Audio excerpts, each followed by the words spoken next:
This is The Wheel Weaves, a Wheel of Time podcast with no spoilers. Hey everyone, I'm your host Dani, and I'm the first-time reader going through this series chapter by chapter. As always, there's no spoilers past the chapter we're covering, and that means it's totally safe for first-time readers.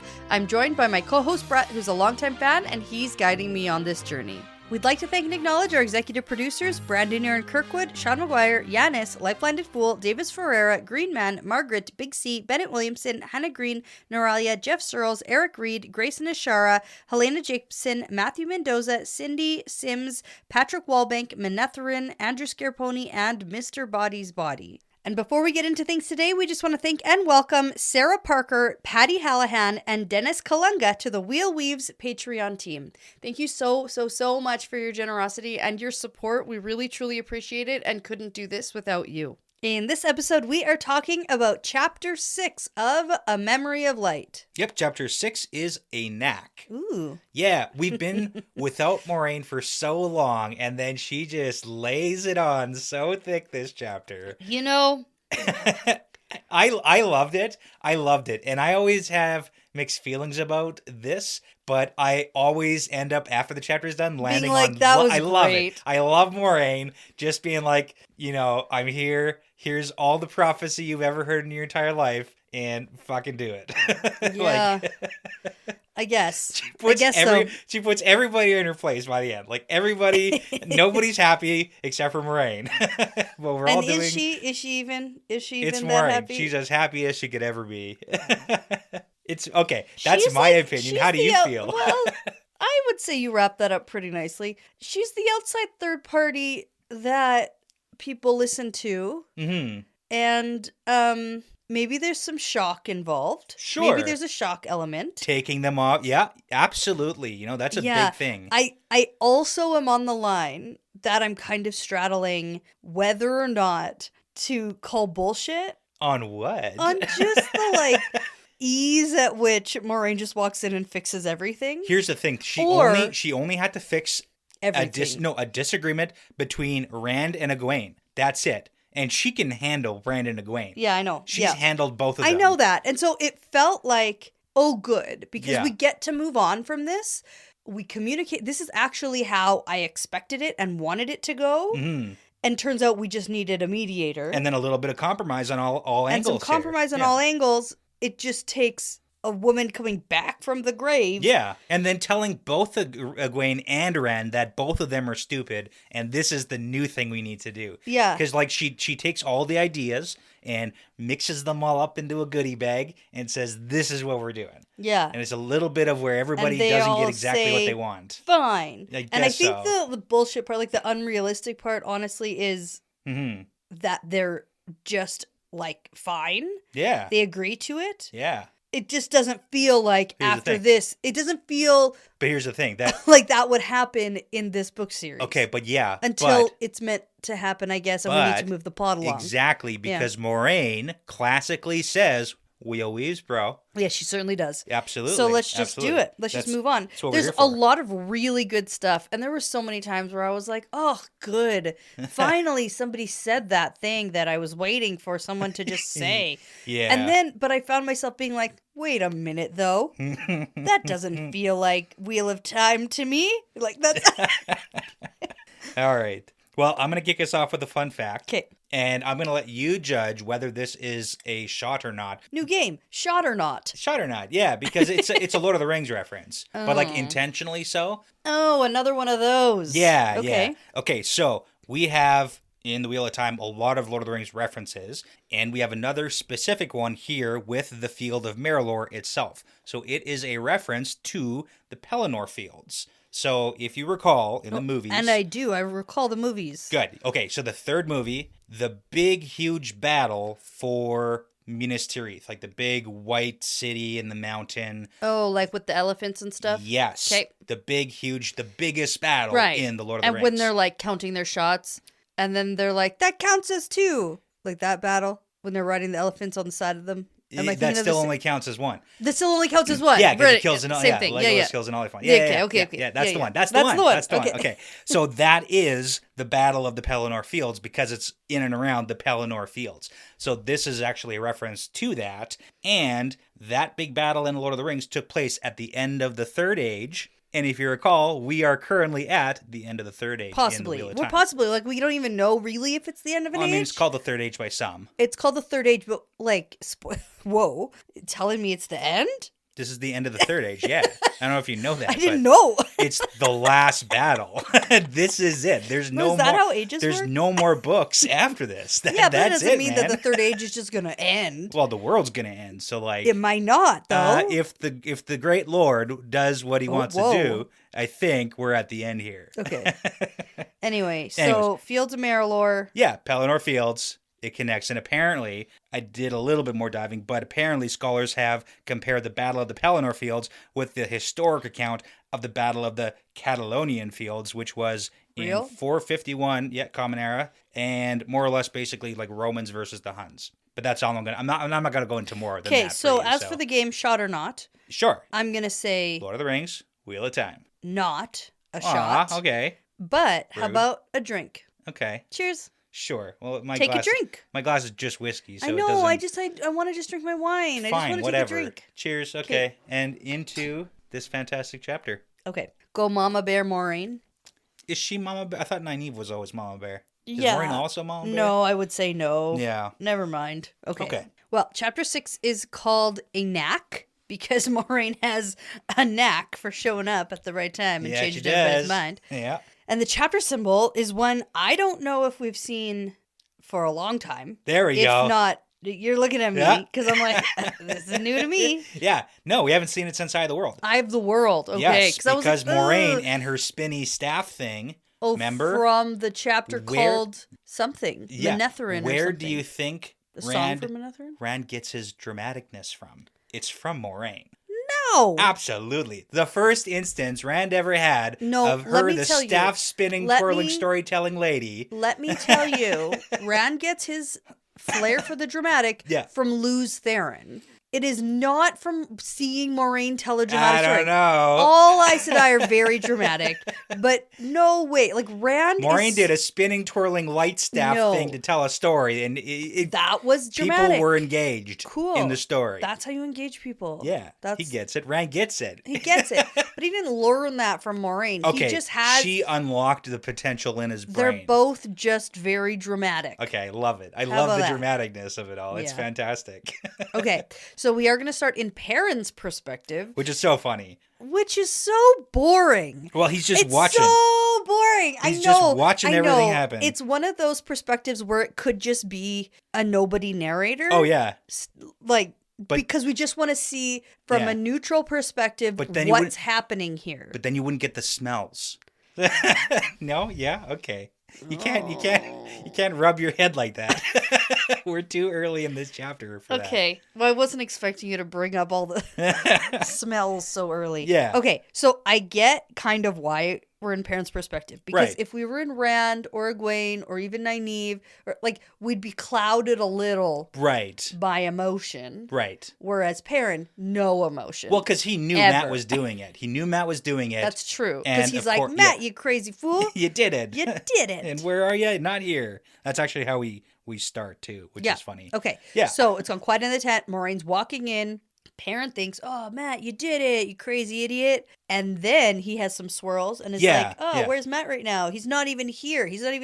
Where is he? He's on a horse riding down a road tinkering with something. And that's all we get. So and that's it. That's no help. And I was thinking, is it that road there? Is it just outside the tent? I mean, hypothetically, it could be, but I would like him to be here. He's not here, though. Yeah, I get that, because he didn't show up at all this chapter. Right.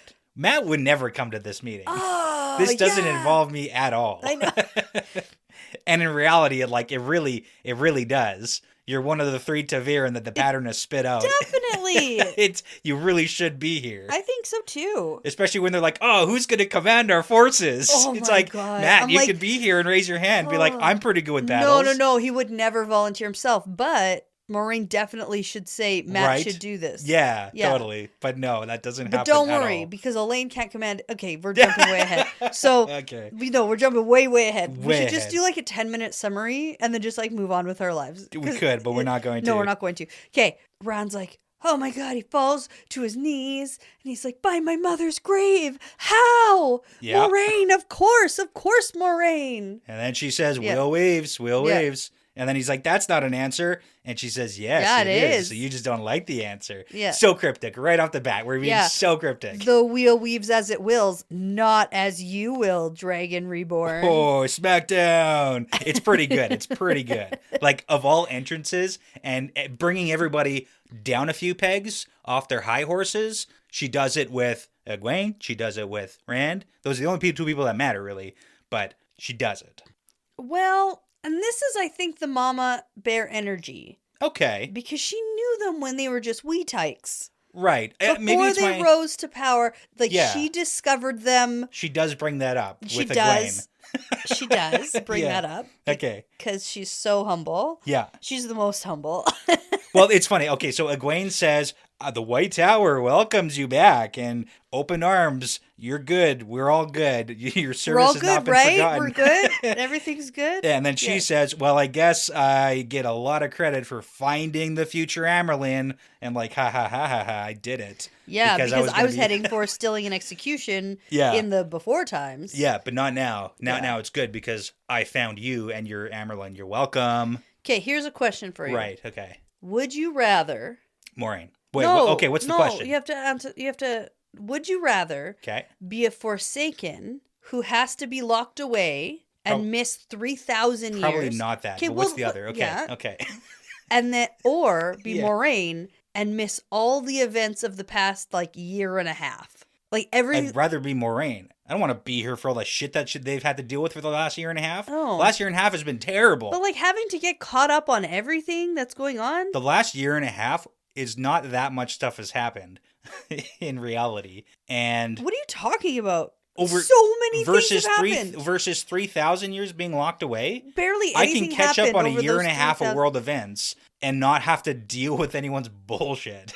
Because Yeah. if you recall when she left, she was in the middle of dealing with I'd Rand's like bullshit. to come back in 3,000 years. Yeah. Where nobody I know is still alive, except for like all my Yeah. buds. Yeah. All my buds, me and my buds come back. Yeah.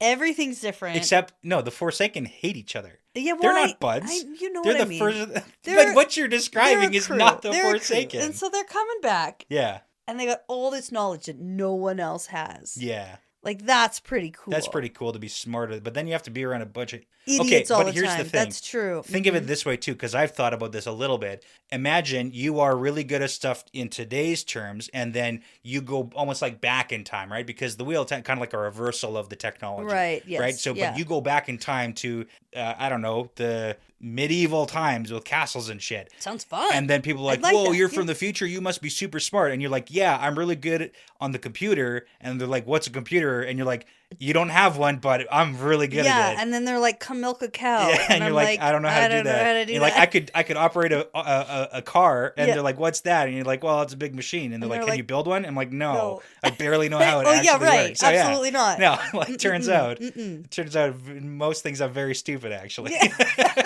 Like, I actually, so I don't know. It's just I don't feel like I would be good I think at that- being it's just- Forsaken. It's just a funny question because I was thinking Yeah. about Moraine coming back and missing so many like critical events Mhm. of the past 7 books or however many it's been. Right. More than that. Yeah. 9 books? I don't know. So But many. 5 to wherever we are now. 14? Are we on 14? Yeah. Yeah. Yeah. That's so many books. It's a lot of So books. she's gone. Yeah. Misses everything that happens in Yeah. like most of the series. Okay. A lot of stuff happened between book 1 and book 5. Barely. Come on. Barely. Like it happens in terms of the in terms of the plot though.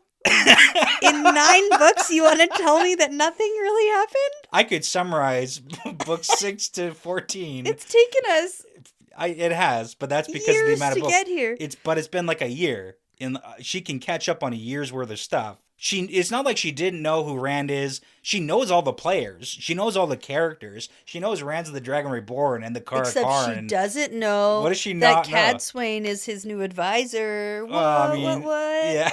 Okay, one big thing she learned. And is she though? Is she taking the like? Where does Moiraine fit I don't know. I have no idea. We're so off track right now. I know. Okay. That's because I'm just thinking. Yeah. I'd still rather be Moiraine to answer that question. Okay. Yeah. Probably me too, but like, still, she missed a bit. You know? Would you rather be asleep for 3,000 years or 1 year? Yeah. in your own time again, or in a future time where everything's garbage compared to what it was? I think it would be really challenging to wake up like 2 years from now. Yeah. When the year. World, to be clear, it's a year. Okay. Yeah. So everything in your world has just moved on, like a little bit. A scooch. I don't feel like it's that different. We already had the Shanshin. I think that I'm just in my field. Like I just think that that's a big deal. Yeah. To acknowledge that. I mean, you don't have to be like, there's this whole new invading force of like she knows the Shanshin. They were already invading. But she doesn't know about the White Tower attack. Yeah, she probably could have assumed. She knows she knows what's out there. She knew Elida was like. Not being a very good conversationalist right now. You're just shooting down everything. I'm just disagreeing with you. I know, that's really hate it. Hate that. Okay, fine. All right, so Moraine's cool with Egwene, and she's like, "Yeah, I found you, so thanks." Then she does like a little Borderlander thing because all the Borderlander rulers seem to individually and personally know her. Yeah. And again, this is from Perrin's perspective. Yeah.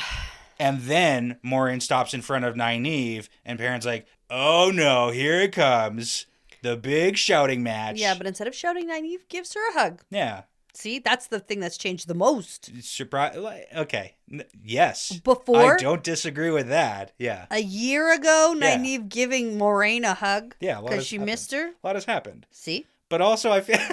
Okay, and another thing. I'd be like, whoa, what's happening right now? Yeah. There's a lot of responses that we could have done between shouting and hugging, considering we're in this big, giant meeting of all the world rulers. But it's very emotional. Yeah. Okay, but now it's time to get back to business. Right. This is what I've been saying this whole time. Stop leading me astray with all of your crazy questions, Brett. Okay, not astray, but Tom's also here, and he winks at Perrin, just for the record. Okay. He's here, too. But good news that Moiraine has showed up just at the right time. Mm-hmm. Because this meeting was going way off the rails, in case you forgot. And there's no like, you're alive. That's crazy. She's like, Moiraine, listen to what Rand's trying to do. Yeah. He's holding the whole world ransom for his demands. It literally reminds me of our daughter tattling on our son. Mm-hmm. Mom, Dad. Yeah, but here's the best answer that will shut any kid up. Start reciting books to them. Oh, yeah. Hated. Gone. Just... the best thing to do when a kid asks a really annoying question is just start giving a really long-winded, way too much information that they wander scientific, philosophical answer. Yeah. And then they're done. They don't walk even away. They're done. Walk away. It's the best. Anybody who's like a new parent, that's the tip. And they have to be old enough to like understand that you're boring the crap out of them. That's the tip. And then I have to say, hey, you asked the question. Do you not want to know the answer? No. No, I don't. Anyway, so here's the entire prophecy. Right. That she remembers. Can we talk? Can I say some of the prophecy? Sure, in you this can. chapter? I didn't write any of it down or anything. Yeah. I feel like I know it. We all know it. We have heard all of these different parts, but never in one big collective. Never say never. Yeah, right. Yeah. I don't know. We've seen lots of things. Not like this. Not with someone like it's like the Morgan Freeman coming in to explain everything to you. Like, that's literally what it is. That's really, what this is. In case you guys forgot. Right. There's this thing called the prophecy. And here's what they mean. And she gives, like, the interpretation. And again, this is from an interpretation. But it's basically, like, everything she's studied.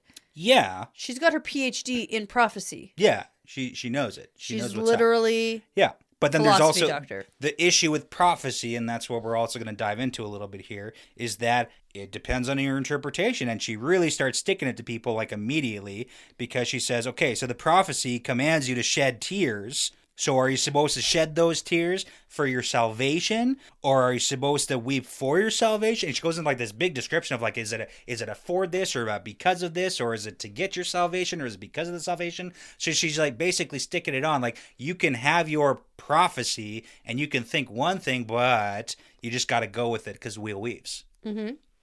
And then Gregorin, so he's like, but it's not fair. He's saying that we have to keep our borders where they are. And it's like, that's the least important thing right now that you should be whining about. Because then she's like, hey, remember that prophecy where it says he's going to slay his people with the sword of peace and destroy them with the leaf. So he's literally saying... And Gregorin and I both are like, no, I actually didn't remember that. Hate the peace part. And she's like, nah, he's got to do the peace thing. It's going to happen. Yeah. And then Egwene says, but listen, he's planning to break the seals. Right. He defies my authority. Yeah, she does. He does not respect my authority. Of the Emerald seat. Yeah. And then since people clearly aren't getting this, because she just recited, I think it's like 2 pages. A lot. It's a lot of prophecy. Like 2 solid pages of just prophecies straight up. Yep. And then Maureen is like, okay, these people still aren't getting it. So then she goes on to be like, okay, here's more prophecy. So everybody in this example is going to get a little bit of a taste of how they fit into the Cariathon cycle. All right? Perfect. So here we go. We have Moraine saying, the unstained tower breaks and bends knee to the forgotten sign. So that's of the Aes Sedai that Rand's clearly claimed. Yes, and then Egwene blushes a little bit because like, oh shoot, you're supposed to bend knee to the forgotten sign. And she hasn't done that. Hasn't been bending knee very much. Egwene's thing isn't really bending knees. No. Yeah. To Gawain's dismay, you know? Yeah. All right. Just kidding. Okay. Actually, probably not. Yeah. But yeah.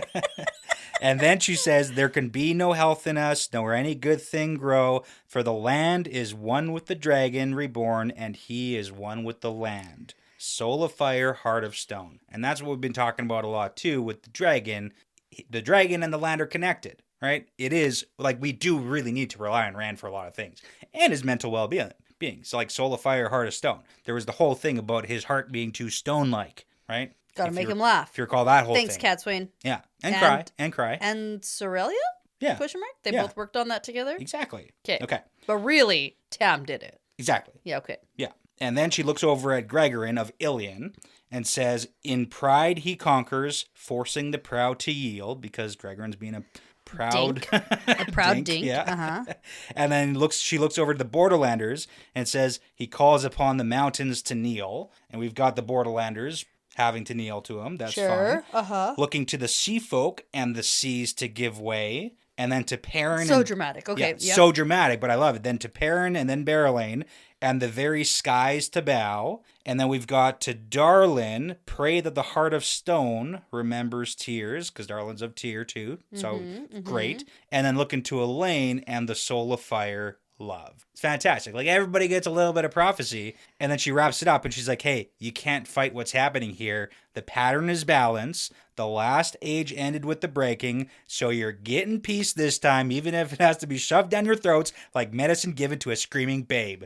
Should have used a spoonful of sugar. Maureen should have come in like Mary Poppins. Well, I mean, she kind of almost does. Yeah. She doesn't float down from the ceiling with an umbrella or something. The sky. Yeah. From the sky. Yeah. But basically. Like, pretty much. Pretty much. Yeah. Yeah. She's going to shove all this good parenting down your throat. Yeah. It's gonna happen. Yeah. But I do like it because it's like, hey, you guys can pick her, but like, this is happening. And I'm here to tell you that it's happening. Okay, so now that she's got all her prophecy talk and spinning in a circle and pointing at people down, shutting everyone up. You. Yeah. Some Aes Sedai, I don't remember who, speaks up and is like, listen, the Shan-Chen are exempt from this peace treaty. It's stupid and meaningless, and there can't be peace while they conquer the whole frickin' world. Yeah, which is actually a pretty fair point. Like, we do have to figure out what we're doing about the Shan-Chen. Uh-huh. And then Elaine is like, for a peace treaty to work, all sides need to want peace, and this document is it has no way of settling disputes. Yeah.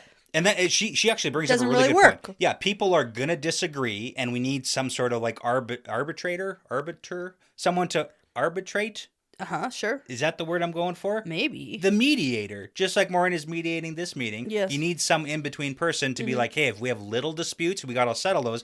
Otherwise, a bunch of little disputes over time build into like all-out war. So that's the point Elaine is getting at, is that if we just like ignore all the problems and pretend it's all good, we can't have the only way to like solve problems is all-out war. That can't be the only way to solve problems. Yeah. We have to be able to communicate and settle our problems fairly. Yeah. So then Rand thinks about it and he's like, okay, well, I'm going to make peace with the Shan-Chen. Okay, good luck with that, bro. And if their ruler doesn't sign, then this peace treaty is null and voided, which is an interesting thing because he's had a meeting with the Shanshan, and I would say it didn't go great. But now Rand is like, I'm going to make peace with the Shanshan or else.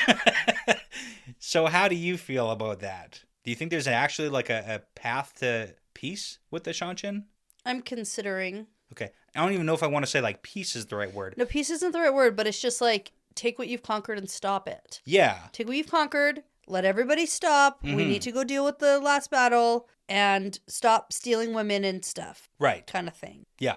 Past these orders that are you have won. So yeah, far. yeah. Yeah. And it seems like, and Rand even brings this point up at one point, I don't know where. It's like at the end after. Oh, when he basically says they've actually done pretty good for besides the like, one really bad part of it. Terabon was in ruin. Abu Dar wasn't doing great. Like everything is looking pretty good right now. Yeah. Under their rule, except for this one gigantic thing. The women who can channel as slaves. Yes. So yeah, maybe we can fix that. But that's like the fundamental. Yeah. And he basically he's at like, the end I of it. want to send them back to where they came from. Yeah. Good luck. But I mean, Rand at the end of it, and we'll get to this when we get there, but he does say we can't solve all the problems with the Shanshan right now. We can't fix it completely. Mm-hmm. We need to do what we can and then move on. And that's something for you guys to deal with later. Yeah, you guys can deal with that when I'm dead, because I don't care. Yeah. Yeah. As long as there's a world in which that you can deal with this. Right. Yeah. The alternative is there's no world. Then good. Yeah, exactly. Yeah. So let's deal with the thing right now. Yeah. And then the immediate threat, which is the dark one. Right. But now it's time for Aviendha to require a boon. Right. How about we take a quick break? And then require a boon. I want to tell you about how I feel about this. The boon? About the boon. Okay. After this. Okay. Okay. So we're back. Yeah. And Aviendha is going to say, hold on a second. I need to say something. Boon. Boon time. Boon time. Yeah. The Aiel are not in this document. And we hate it. And they have to be. Yes. And then everyone's like, what the hell? How did we miss that? Yeah. Because the Aiel in this meeting have been so quiet. Right. Nobody's said anything, really. They've just been waiting. They've been doing the thing that Egwene should have been doing. Just waiting. Just waiting. Yeah. And then Rand is very confused by that because it's like everybody does, like nobody wants to be in this, but you guys want to be in this? That's all backwards. No. Yeah. And this is exactly what we talked about before. Yeah. That he thinks he's being respectful. Yeah. And he's not. You know who I blame for Rand's non-understanding of the Aiel culture? Aviendha. Yeah. He had a terrible teacher. She just like was only focused on Rand. Elaine and right. Yeah. And then we have this terrible he just doesn't get it. And he's just like Perrin, who also doesn't understand Aiel. Okay, so Ruark is like, listen, the Aiel's purpose before was to be ready for the last battle. Yeah. Right. For the dragon. We're gonna need another purpose after this is all over. Right. And so we need to be part of this whatever peace treaty. Yeah. The only reason we were always fighting and were warriors was because of this preparation. Yes. To make up for the shit that we let down or whatever. That's literally the entire Aiel culture is to make sure that their weapons for Rand in the last battle so he can like deal with shit. Right. Yeah. They've changed before. They can change again. Right. We need to be a part of this. Yeah. This is, I don't know, this is maybe the best part of the chapter almost. This is like the second best part of the chapter. And I only love it so much because it's Perrin. And he loves his blacksmithing metaphors. It's so good. Well, I can't say it like that. Yeah. They're not blacksmith. No, she's not a blacksmith. She's not going to get it. Yeah. Right. So anyways, Rand is very confused about what do we do? Because now you're asking me for like to put you guys as the Aiel in this document that I've prepared. Yeah. Where are you guys even going to be living? You going back to the waste? No. There's not even space on the page for all these different Aiel clans. Well, like, I thought it was an oversized document. Right. So maybe there's like you got the the oversized edges. Parchment. Yeah. I don't know. Can we just like add extra pieces of paper? I don't know how this works. Well, yes, actually. Ask the clerks in 3 seconds. Right. Oh, because they hate start to scribble. Actually, the clerks have a hilarious thing that's going to come up in a second, and I'll tell you about it when it shows up. Because they're the ones who are in charge of changing all this. Right. Okay. So anyways, Perrin's got a great blacksmithing idea, and he's like, "Hey, Rand, psst, hey, over here. Come here for 1 second. I got an idea." Yeah. So they have like a little sidebar. Yeah, they do. With like, and Rand does the power so nobody can hear, and they're just like talking, which is pretty funny. But he's like, "Hey, the Aiel are like tools, and tools that aren't used get rusty. Do you get it?" And Rand's like, No. He's like, the Aiel are tools. They're tools that need to be used. Do you get it? And a treaty needs to be enforced. Yeah. The Aiel. The enforcers. The enforcers they're the tool. And it's like, oh. I get it now. Okay. Yeah. Thanks, Perrin. You're a tool. You're a genius. So random. Like, it's just... Okay, it's whatever. Great. We'll just accept it, and we're gonna move on, and we're gonna be like, "Cool, good thinking." Perrin. It's such a funny, and Perrin does such a bad job, in my opinion, of explaining his idea because he wants. I think I might have appreciated it more if it came from Avienda or came from an Aiel, sure, or like a wise one. Yeah, like they've come up with this. We can be the enforcers of this contract. What about? If we are the, like, you know what I mean? But then everybody else probably wouldn't have liked that. But I would like it better if they came to that conclusion. Yeah, I get that too. I get it. I don't know. I mean, like, I get maybe Perrin has to have a role here because it's his perspective and we're sort of like throwing him in. Yeah. It just felt like a little out of place for Perrin to just have like the brilliant idea out of nowhere.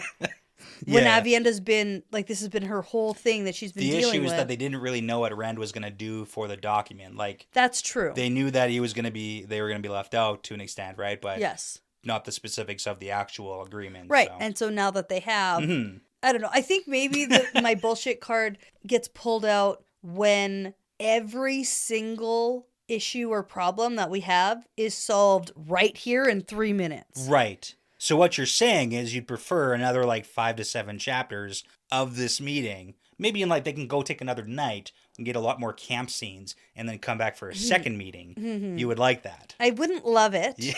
But this could be cut shorter. Okay. And then we could have like a time lapse of like the Aiel coming back to him. You know, like just something. And I mean, like, I get that this is the meeting. We're all here. We're here to solve it. Like, that's okay. And we're just moving on. Yeah. It just feels too convenient, and it slightly annoys me. Okay, but that's fair. That's fair. Overall, I'm happy and feel good about it. Okay, that's so also I'm a little fair. torn. Okay, yeah.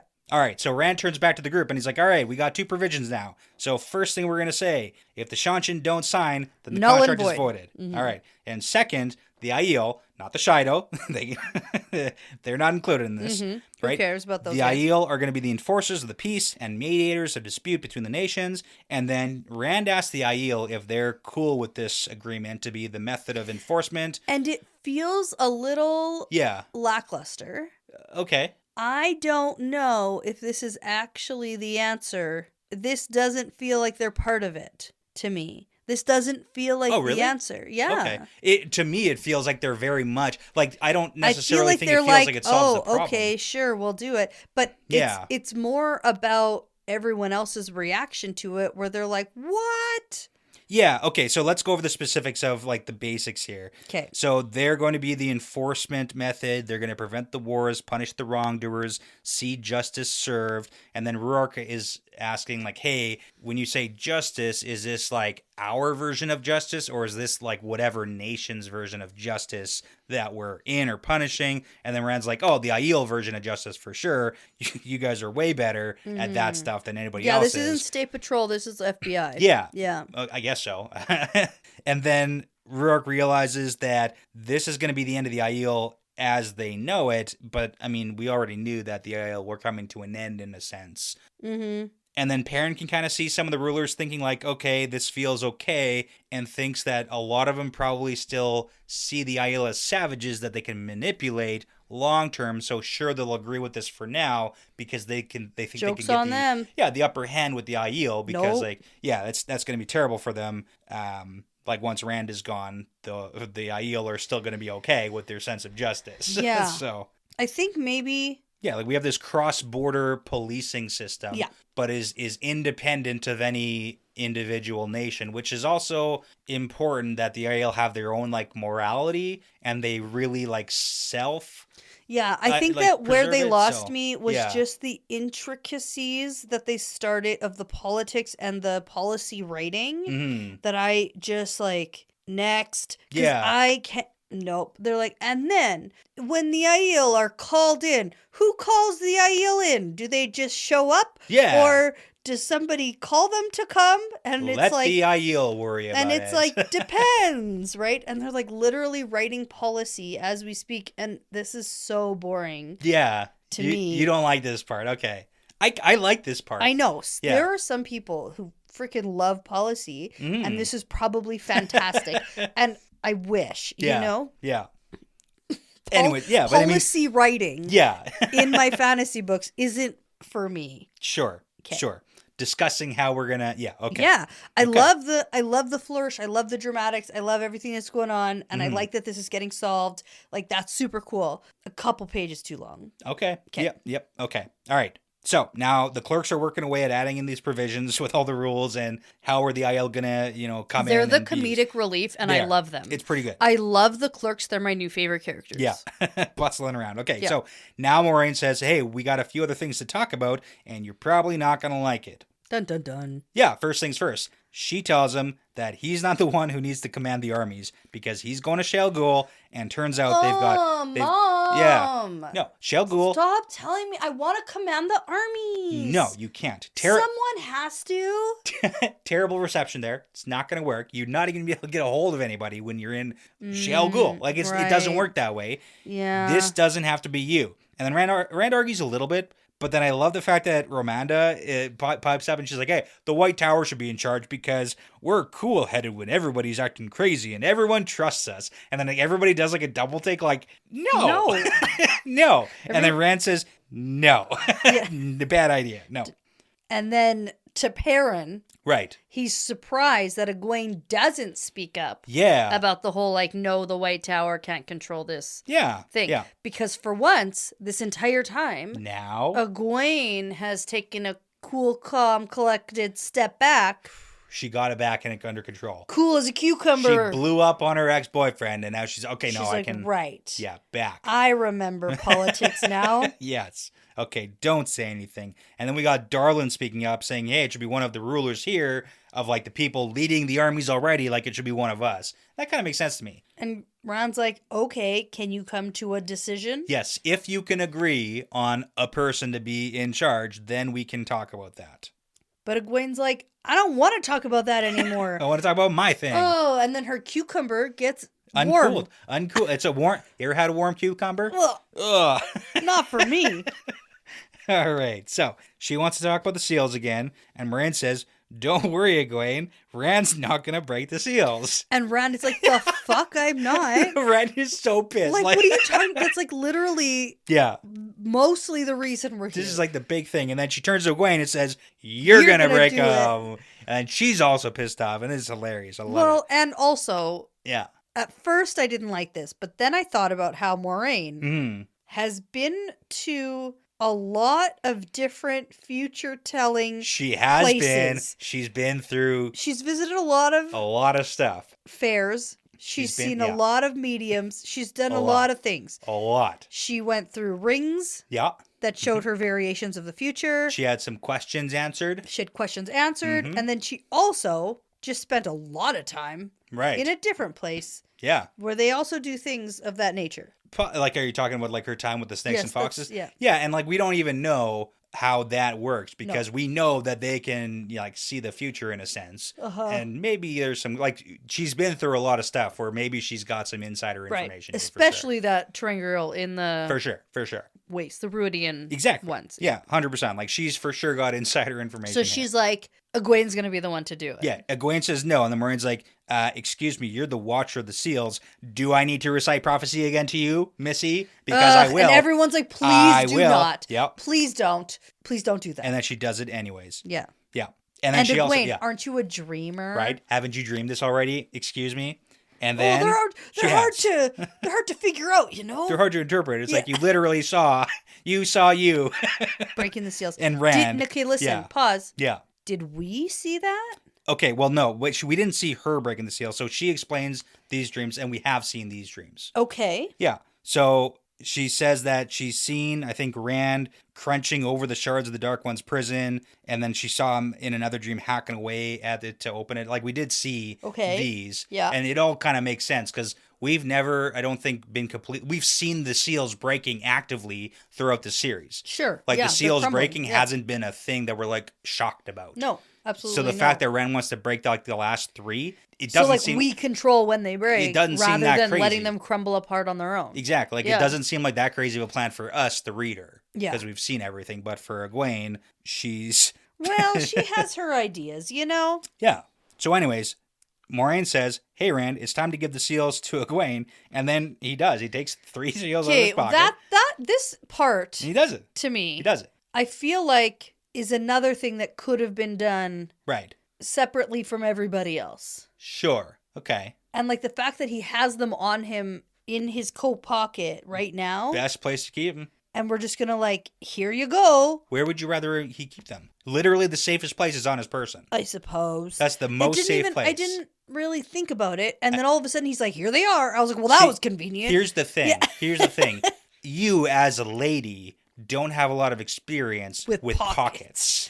Large pockets where you can keep things. And whose fault is that? Who designs women's clothes? Thank you. Not me. Probably a man. Exactly. I would have to assume. Yeah. Yeah. Fuck you guys. Yeah, fair. Fuck but like them having all. big, large pockets where you can just put a bunch of stuff, I'm like, yeah, it makes sense. I bet he's got a whole lot of other things in those pockets too. I bet you he's got so much stuff in there. You don't even want to see my purse. Yeah. So many seals would break in there. It would be unsafe. with all the other stuff, just smashing around. It'd be unsafe. Terrible. For I've those seen seals. your purse. Yeah. But if I had more pockets. Exactly. Mm-hmm. Have you ever seen a woman more happy than when she gets a dress that has pockets? I don't know. I don't know. I just feel like, why are functional pockets not a thing that ladies are allowed to have? I don't know. It seems insane. I don't know. Insanity. Maybe women having pockets would release the Dark One from its prison. I don't know. Prove me wrong. Maybe that's the issue. Maybe it's witches. Maybe witches had pockets. Maybe. In the 1600s. And possibly. They were like, oh. That's where the source of their... They kept pulling stuff out of their pockets. Yeah. They're like, gotta crack down on that. Like, no ladies are allowed pockets ever again. Exactly. Yeah. Yeah. It makes sense. Yeah. I think I have to talk to Kaylee. Can we? Yeah. I want to know the history of pockets. Explain to me. Clothing. How did this happen? I bet she knows. I'm going to ask. Okay. This is me asking. Kaylee, reach out to me. Let me know. Pockets. I'm talking to you directly through my podcast. The people want to know. Instead of just messaging you. And the question is very like non-defined. Pockets? Question mark? Yeah. Tell me more. All right. Okay. So now Egwene says, okay, thanks for the seals. And Rand's like, okay, but how is she going to know when to break them? And Moiraine, again, so wheels, is like, she'll know. She'll know. And then Queen's like, yeah, I'll break them. It's an old prospector. Yeah. He's like, I'll break them when I feel like I want to break them. And you know that so we're not in Egwene's head right now. No. We have to remember that because I bet if we were in Egwene's head, she's thinking, oh, I'll break them when I feel like it. Yeah, well, which is never. Literally that. She says, I'll break them when I feel it must be done. And if she never feels like that must be done, she just doesn't have to break them. Yeah, but here's the thing. She's definitely going to have to break them. She's going to have to break them. And that's the best. Because the wheel weaves. The wheel weaves. And I love that it's Moiraine who, and this is the thing, we have been, I said at the beginning, we've been away from Moiraine for so long that we've forgotten that this is what Moiraine is like. From the beginning, she's always been like, wheel weaves. Tell you what to do. As the wheel wheels. I tell you what to do. Fine. I tell you what the wheel wants you to do. Yeah. Based on prophecies. Yeah. And either you do it or... I'll kill you. Suck it. I'll kill you. Yeah. Have you tried sucking it? Because you could. It's that or I'm going to kill you. Or you could just do what I say. Yeah. Those are the options. Okay. So Rand's like, okay, Egwene, so like you're going to sign it now? And then she signs the document. She's like, fine. Now I have them. I know Rand's not going to break them. Perfect. That's the only thing They're she my actually cared babies. about. Yep. You know what's going to be so funny? When she like walks out of the tent and falls down.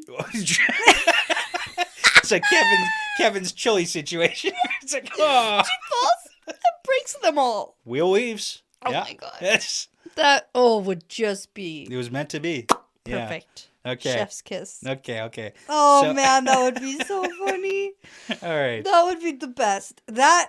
If this was a comedy. It doesn't account for That's what would happen comedy. next. That's what would happen next is she would turn around and be like, I got them now and I'm never going to break them. And then trips and falls and lands on them. top of them. Yeah. And then they're all broken. Yeah. And then the last battle starts immediately and Rand's like, oh, fuck, I got to go now. Like, that would be so funny. I want to read your version of That it. would be great. Yeah. Okay. All right. So now we get a whole bunch of signatures here. So Fael, to kill the time, is going to explain to Perrin why Rand is so smart. Basically what we've just seen. It's another instance of me forgetting how soon we are in this book. Like how fresh we're. Like we're chapter 6. Right. Yes. We have not like been that reading is this. still like I would say the first 10 chapters of any book recap are the intro of the book. Mm-hmm. And we've been reading this now for so long. Now, if you recall, Fael so slowly, is Perrin's wife. Yeah, I got it. Yeah. But some of the things that happen here, while it's moving the plot along, it's also reminding the reader what is happening and what we have to look forward to, and then also setting us up for the next thing. Because it's been years since the last one came out, and not everybody rereads. Well, sure. Yeah. And also just like naturally in the beginning of an epic series, this is what happens. Yeah. Okay, so she explains. Rand brought everybody he knew that would support him, and then let Egwene gather everybody who was going to oppose him. So basically, it was her bringing a coalition against Rand. So the only thing that Rand had to do was convince Egwene, because once he sways her to do what overall we're going to do, then everybody on Egwene's coalition is going to go along with Egwene. Which, might I say, I get that Fael is giving him so much credit here, because yes, in theory, excellent idea. Sure. However, before Moraine showing up, this was going very poorly. Yeah. And Rand was not getting anywhere with Egwene. He wasn't convincing her of anything. And he was actually about to leave the meeting. Yeah. So if magical Moraine didn't poof up out of nowhere from beyond the grave. Yeah. You know what Moraine would say? Will Weaves, bro. Will Weaves, bro. Okay. However, Fael's giving Rand way too much credit. Yeah. Because, yes, that's the plan, but he was never going to be able to do it on his own. Maybe Rand is so far ahead of everybody. Rand was never going to be able to do this on his own. No, I agree. Never. Yeah. And the fact that Moraine showed up and helped it happen, like, super good. Yeah. And I'm happy about that. Yeah. But Fael should not be giving as much credit to Rand as she's giving. Should Rand get any credit for not bale-firing or lightninging everybody? Yes. Because if you recall, when he was going to go meet the Borderlanders, you know what? You were very much on the side of, I don't know why he just doesn't just like lightning everybody and teach them a lesson. Yeah. Because he could do that here, but he doesn't. You know. He's not even very happy right now. He's quite upset. He gets credit, sure. Okay, gold star. Don't lightning everybody. You're allies before the last battle. And everybody gets their moments. That's true. Everyone has moments that they need to say sorry for. Right. That happens. Yeah. It's part of being human. Yeah. So I want to do a quick summary. So Rand came into this meeting with a 3 big demands thing. He leads the armies. You sign the Dragon's Peace. I haven't even looked at my notes in so long. We've just been chatting. That's okay. Sorry. Say your things again. I'm not listening. Okay, start again. Okay. Summary. Rand came into this meeting with 3 big ideas. Yes. He leads the armies. Yes. They sign the Dragon's Peace. Yes. And he breaks the seals. Yeah. We are leaving with him not leading the armies. The Dragon's Peace has amendments, which in my opinion are pretty good. Yeah.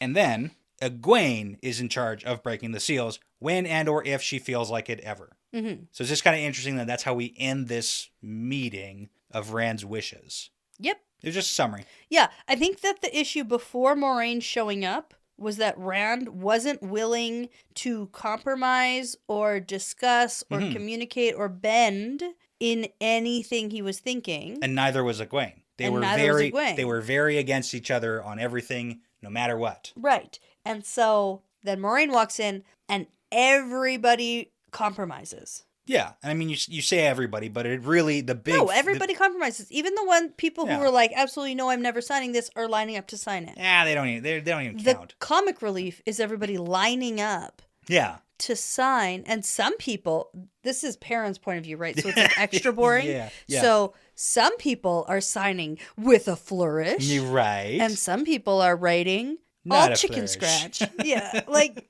okay, cool. Thanks for the tip. There you go. Like the imagery that's painted. Like the only thing I actually remember from this chapter is imagining people signing the bottom of this giant document. It's like, man, you took up way more than you were supposed to of the space left on the document for signatures. I would. There's this much space, and you took up this much of it, and that leaves everybody else trying to cram their signatures in around because you just keep in mind we have to keep a box for the Shanshan. Right, your name goes here, jerkwads. The Shanshan. Yeah. I would just write it in myself. They have they signed it. No, what are those stickers? The like little transparent post-its. Sign here. Sign here. Yeah. Yeah. Because on documents you have to sign so much. Yeah, I get that. Okay.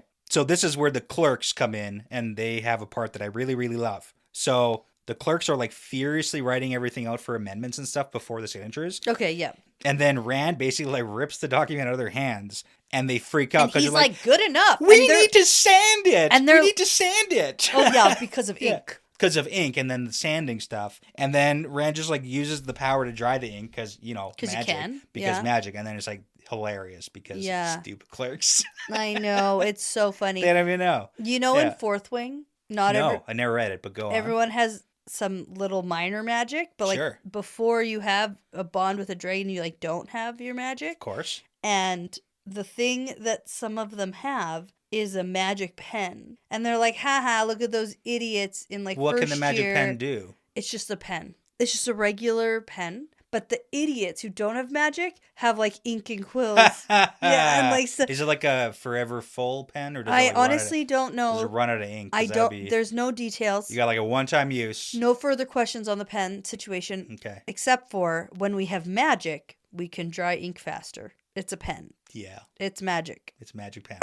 That's good. That's it. That's what I thought. What are the options for magic? Like, is that on the scale of tiers? Is that like a pretty? That's a minor magic that everybody has. Okay. There's some magic everyone has. Phew. Okay. Yeah. That's not like that was your power. Like that guy can shoot lasers out of his eyes. You do know and I have a pen. You do know some things about. It's very X-Men. Yeah. Related the Fourth Wing series. Yeah. So I can control fire. Yeah. I have a pen. Everyone sort of gets their own like special power, right. but everybody also has minor magic. Has a pen. Where they can like unlock doors and... That doesn't feel minor. That feels pretty powerful. Right, with pens. Unlock doors? Just any door? No, well, unless it has like a spell where you can't unlock it. We don't have time for this. Okay. Okay, no. Nope, we're done. Okay. All right, so while this signing is happening, Fail is talking to Perrin maybe a little bit too loud. Okay. And she's like, hey, let's go back to those Shanshan thing. What about the countries that they have now? Are they keeping them? And what about the Damani? And what about women who like come out of the country? Are they allowed to color those people too? Like what are the specifics here? And then Ron's like, I'll deal with that. I'll deal with them. Not your problem, Fail. And they'll sign the document, or I might have to destroy them. And then someone's like, can you do that? And he's like, yeah. I don't know. Probably. Maybe, or I can destroy their ability to do war for the near future. It's like, what does that mean? Yeah. How sure, like, what is the plan? We're just really gonna, you couldn't get your way here with your allies without Moraine. Yeah. I would bring Moraine with me. Well, they don't know her, though. The thing is, doesn't matter. Moraine had sway over Rand and Egwene, and a couple lesser lords. Yeah, that was enough. But I think we need Matt. I think Matt's our key to the Shanshan. Ooh, I like that. Okay. Yeah. Do you have anything else to add to that? Maybe that's where he's riding. Just riding to the Shanshan? To Tuon. To Tuon? His wife? What if? Well, it's for Tuon. What if? Hold on. Yeah, okay, go. Yeah. What if Matt signs the document? As the Prince of the Ravens. As the Prince of the Ravens. Is it a binding agreement for the Shanshan as a people? It might be. Wow. And then the Aiel. Well, and then maybe that's what sparks the entire Aiel Shanshan War and the Aiel lose it completely. Because the whole thing about what... Yeah. Yeah. Yeah, that's, the Shanshan are all about their, like, hierarchy stuff. Yeah. And if someone in the upper Prince class... of the Raven, it's that just like... seems like a pretty important role. Yeah, just get Matt to do it. Why haven't we thought about this before? I would simply write Matt's name down now. Be like, Matt. That's how he would sign it. The Shanshan. Except M-A-T, all in capitals. Right. Like a toddler would do. Yeah. It's like, that's how Matt signs. Do you need your last name? No. No. C. Matt C. All it looks like one word. Yeah. It's great. Your name's Matt? Matt. Matt with a C. Yeah. Okay. I really love Matt, Yeah. Anyways, Rand says, okay, I'd have to destroy them because they can't have the Shanshan striking at him while they're fighting the Shadow. We've heard it all before. Well, and you know what? Doesn't the Shanshan also oppose the Shadow for the most part? Except for the fact that they were just controlled by Semirog for a long time? Yeah, very much so. Like, they're very anti-Shadow. They're just like, yeah, there's other issues. Way internally. More. Okay, I don't want to talk about this now. I'm sure we'll get to talk about this another time. Okay, interesting note. Rand also has a lot of other people who are like near positions of power and like higher up sign the document too. So we have Bryn, Perrin, Fail, even Gawain signs the document because like they're all people who might find themselves in positions of leadership, especially coming up to the last battle where like people die and shit. People die in wars. Yeah. So so he's like covering all the bases. Okay. I like it. Now Elaine is like, I don't really know if I'm going to sign this. Maybe not. Maybe not. I might not do it. Yeah. But then Rand has a brilliant, gorgeous idea. And it's not about blacksmithing, thankfully. Imagine you are the anvil. Well, no, that's only if Perrin had the idea. Yeah. This is Rand's idea. Right. If Perrin had the idea, it would be. His should be about sheep. Imagine you're a sheep. And then... I'm going to shear you. I don't know. Wait, what? Nope. Okay. So, butcher you for me? Like, what else do you do with sheep? That's it. Those are the two things you do. I guess so. Keep them as pets? You could, I guess. You're bad at metaphors. That was your metaphor. Okay. All right, Rand has an idea. How about you guys all accept Andor and Elaine as the leader for the last battle? And they're like, what? I don't know. Okay. That's basically what happened. Yeah. Like the whole thing, everyone's like, what? Okay. And then Elaine's like, excellent. And signs the document. It's good. Okay. The end. Yeah. But here's the thing. Who's actually leading these armies? It's not Elaine it's not Elaine. So just think of like a tier system. Brigida? Is she technically? Think of like tier system of like a ruler in command. It's not like necessarily Elaine is going to be commanding individual. It's like she's so top she tier. Can still appoint then Matt. you have people below, and then you have people below, and then you have like actual people in the battlefield specifically. It's not just like Elaine leading one big army. So this is a giant pyramid scheme. Everyone, yes. Which most things in the Wheel of Time are like that. Yeah. Okay. You get it. Mm-hmm. It's not a pyramid scheme. It's just like you recruit 2 people, and then they recruit 2 people, and then they recruit 2 people, and then profit. Yeah. Okay, cool. I love it. Yeah. So there's still a chance that Matt can have a role. Definitely is leading. We don't know anything. Well, he's in the middle of nowhere right now, somewhere. He's on a road. That's what we know. We don't know that's nowhere. What? We don't know. We don't know that's nowhere. You said he's in the middle of nowhere. Well, he's in the middle of a road. He's on a road. He's on a road. Tinkering with something. Middle of nowhere. But we don't know he's in the middle of nowhere. Well, Perrin wasn't like, oh, he's in the middle of a city. Well, okay, but he also didn't say he's in the middle of a forest. He said he's on a road. He didn't say anything about the surroundings. Actually, you just assume he's in the middle of nowhere. Middle of nowhere, yeah. He might be in the middle of a city on a road. Seems unlikely. Anyways, it doesn't matter. It doesn't matter because we're not talking about Matt. We're not talking about Matt right now. But I am. We're talking about... What I'm saying is Matt needs to command everybody in the last battle. Matt, that's what I thought. That's where I thought we were going with this. Right. Matt and the band. Yeah. Who have people from everywhere. Mm-hmm. Yeah. They're essentially like the White Tower of armies. Sure. Because they've just collected people from all over the place. Yeah. And he doesn't really have allegiance to any sort of one place. And he's really good at the battle thing. And he's so good. Yeah, and super lucky. Doesn't it make sense? Oof. Yeah. That it's him? Yep. And not Elaine and Andor? Mm-hmm. Yeah. You're making a lot of really good points right now. That's where I really thought we were. I thought we were solving all of the world's problems right here in these 20 pages. And it would make sense. Yeah. That Matt and the band. Yeah. control all the armies Yeah. for the last battle. Yeah. I'm not disagreeing with you. So I'm saying what I'm yes. saying now is Yeah. if Elaine technically has the band under her command, Sure. still technically, then Matt still can have this role Sure. through Elaine. Sure. But then now everything that I've said Mhm. has come back down to Matt saving the day. Right. So As is tradition. I'm right. Yeah. Well, he is married to the Shanshan lady, and Right. he is the battle commander. So both of these things are Solved Matt's by Matt. problem to solve. Yeah. Perfect. He's Okay. going to love that. Well, it doesn't matter what he loves. All right. Pattern weaves, you know? Yeah. All right. So then I just want to go over a couple of the intricacies with the Shanshan and Rand's plan, so we have them on a record.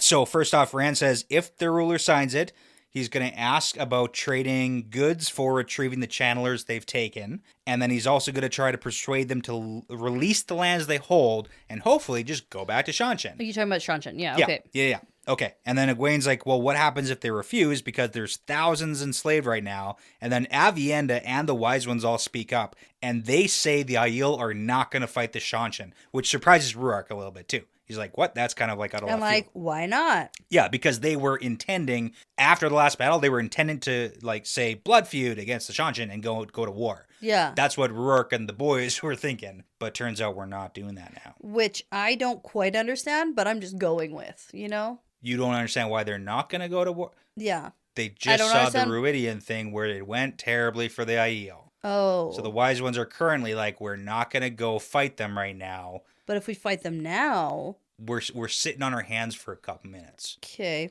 Yeah, let's give it like 30 days. But if you declare a blood feud, doesn't that mean you're going to fight them? Yes, if they declare a blood feud, which they have not yet, because Ruark's like we're doing last battle things first. Then we were gonna do blood feud against the Shanshan. They've not yet declared blood feud. They were thinking about it for after the last battle. Okay. But yeah, Let's worry about the last battle first, and Last then battle worry first. about all this stuff later. worry about captives and all that. What we can do after, we got to have peace this time around. And Okay. Moiraine says, "Hey, you did it. You're gonna have peace this time around, Rand. Good job." Well, maybe. No, they signed the document. I'm aware of a signing of a document. Yeah, once you sign the document, it's pretty much it's done. It's like peace forever. Yeah. Okay. You get it. Hooray! Okay, Next. next perspective, because Rand says, hey, we have a friend that needs some help. Oh, we have to go help a friend. Yep. A dear friend. A dear friend needs a little bit of help right Needs now. help. Yes. So I think it was last episode, you were like, have we seen Lan? And I was like, yeah. We got to the Sharwin's Oh, is Gap. Lan our dear friend? Who do you think the dear friend is who they all show up to save the day for? Is there another dear friend who needs a little bit of help more than Lan right now? No. He's literally like one charge away from death. Lan was 30 seconds from dying. No, now you're just spoiling the entire end of this chapter. Well, that's the chapter. See, I was back and forth. Right. I thought maybe they Yeah. wanted me to think that that's who he was talking about. Well, And then that's like too obvious. sure. And I thought maybe it's Loyal Okay. and the Ogier. Oh, okay. Like Loyal needs a little bit of help convincing people to do things now. Yeah, maybe. Don't get on your Or like spaceships. doing stuff. Right. Like maybe they're like going to do, and like, oh, we need the Ogier now to come help us. We should convince them. Yeah. Anyway. Okay. Because I was like, Yeah. dear friend. Yeah. I was like, oh, Loyal. Come on, Lan is like Rand's No, top I get buddy. it. But I was like, oh. Top buds here. Yeah, but we were leaving him to. That's before. That was the before Rand. Yeah, okay. So now that you're explaining it being Lan makes a lot more sense. Okay. Yeah, I mean, I didn't think there were, like, because we cut away and we cut right to.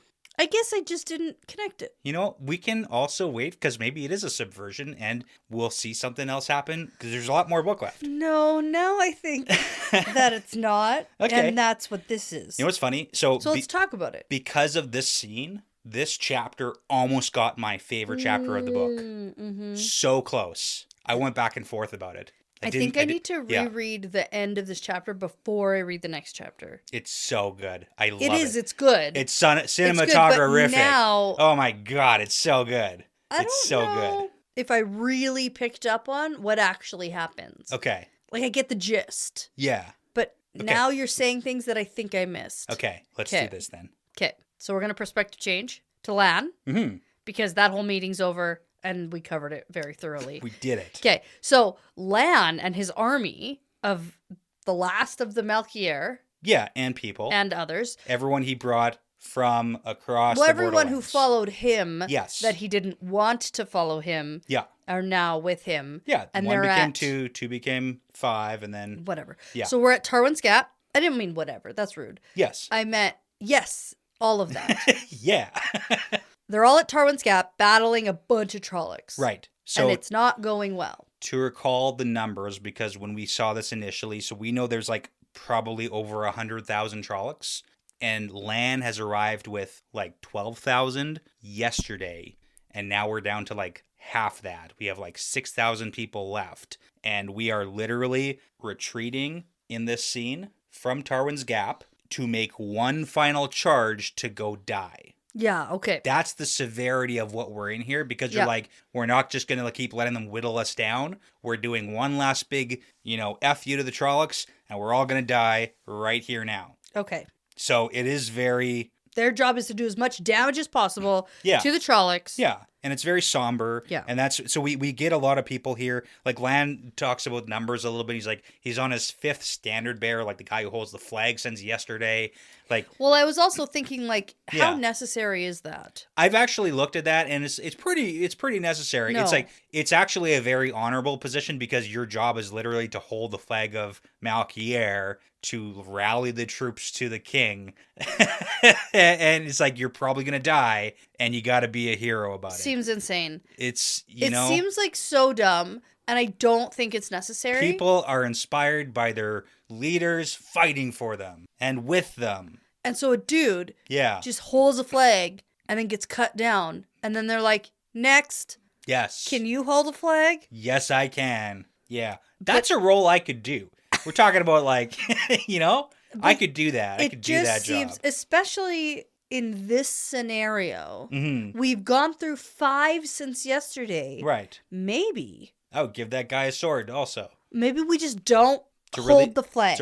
No, but you gotta rally the troops though. That's what you don't get. Anyways, okay, we're gonna move past that here. So we get a couple of names here. So we got Prince Kaisel. He's the grandson of Queen Atheniel. He's the guy who spotted Lan because of Mandarb. As he was riding across. Sure. There was like, hey, Lan's in disguise, but I know that horse. Sure. That's this guy, and he's Okay. pretty young, but then he clearly understands the plan after Lan's like, yep, we're going to mount up, we're going to retreat, then we're going to turn back and attack. And the guy's like, well, aren't we going to get like overrun right after that? And Lan's like, Yes. yep, yes we are. Yeah. And then he's like, oh, okay, I get what we're doing here. Okay. There's also a little funny head nod, I think, to the first book, because Lan, at the very beginning of the scene, takes off his helmet, and he thinks, I haven't worn a helmet in years, because I haven't needed to. I haven't, and like Maureen usually needs us to be undercover, and helmets are not undercover. Nah, they're And- very suspect. And I like to think that it's a little head nod in this scene to the Eye of the World artwork,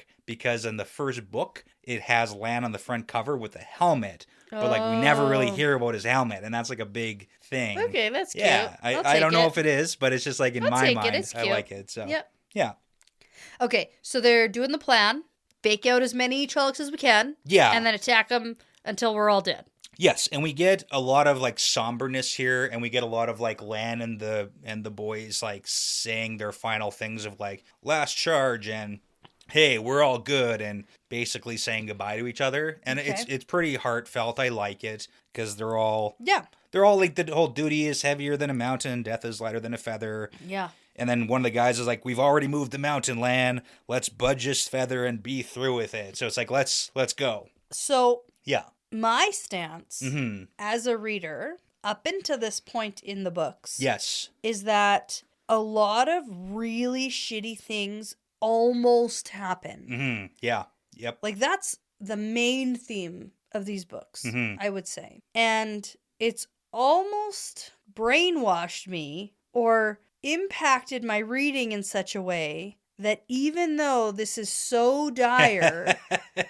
I'm not concerned. Right. Yeah. And so I bet at some point, and I've been waiting Mhm. for important people that we really care about to die. Yeah. Like even when I thought Matt died Yeah. at the end of last book or whatever it was, Yeah. I've been waiting to really be hit with honeymoon's over.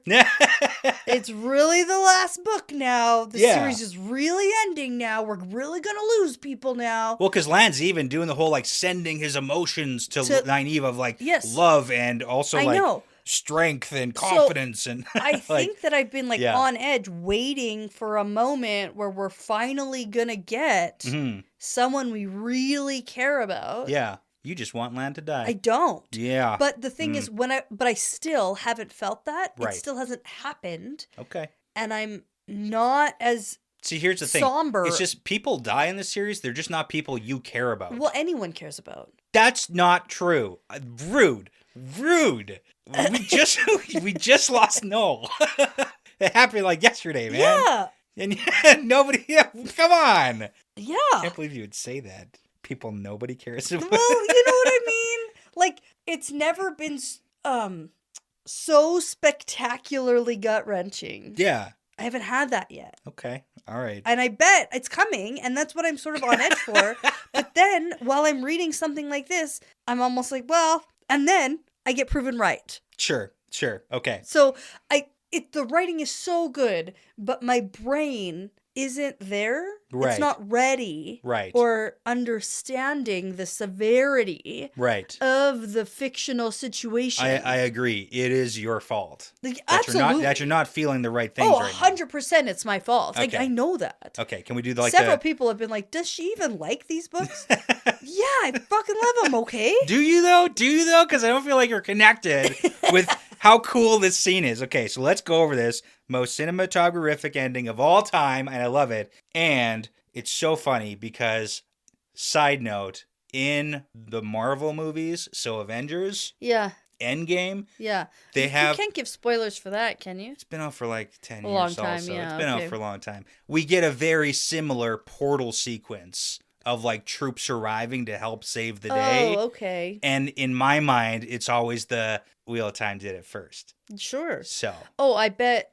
nope, this was the first. Shut up about it. Okay. Yeah, okay. I was going to say this is like a relatively common theme. No. This is Wheel of Time.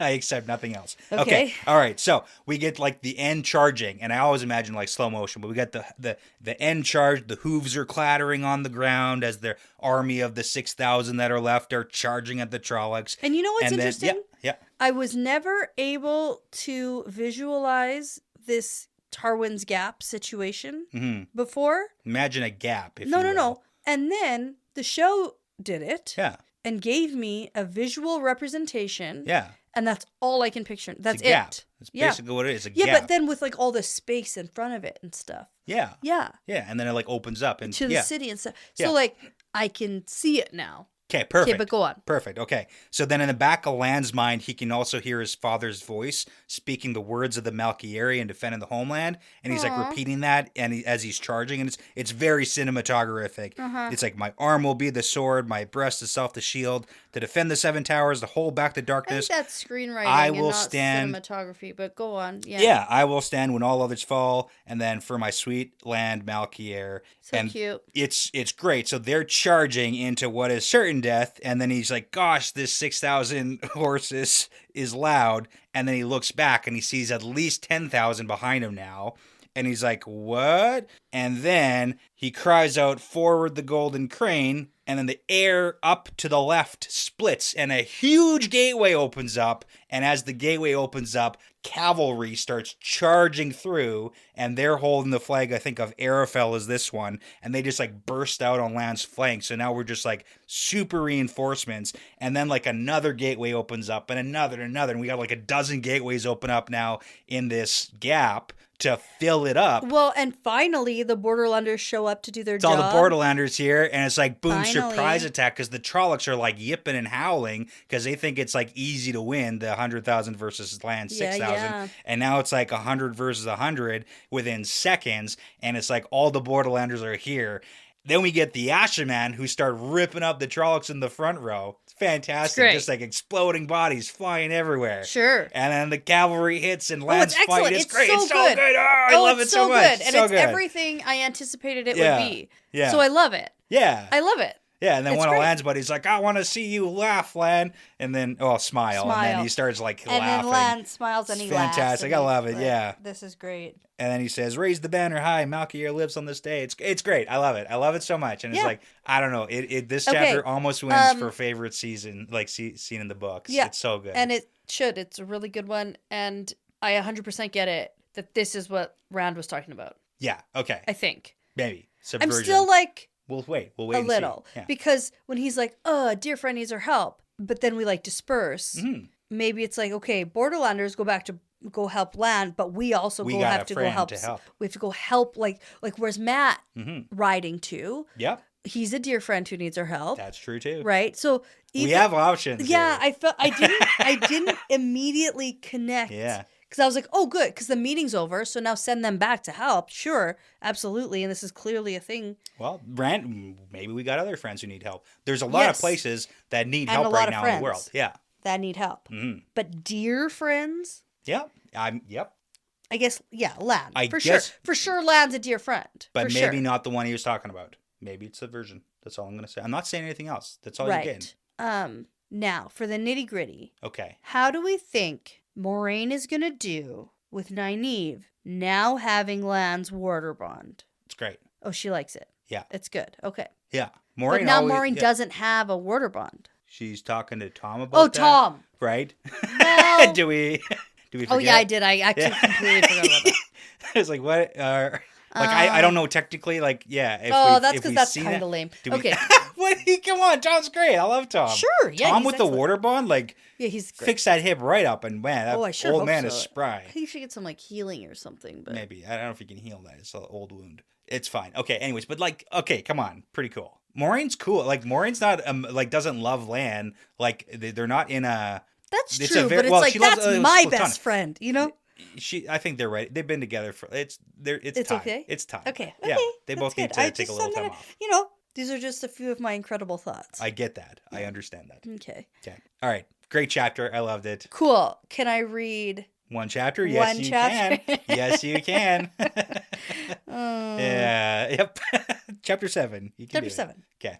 We're making our way through. We will make our way through this book eventually. And soon you will let me read. Probably less than one chapter per episode. Probably it'll probably happen at some point. At some point. Mm-hmm. Okay. Well, then I will relish in my one whole chapter. So before you go ahead and mediate an intense, terrible situation, I'm going to say that this is part of the pattern now. Yeah, it's part of the pattern.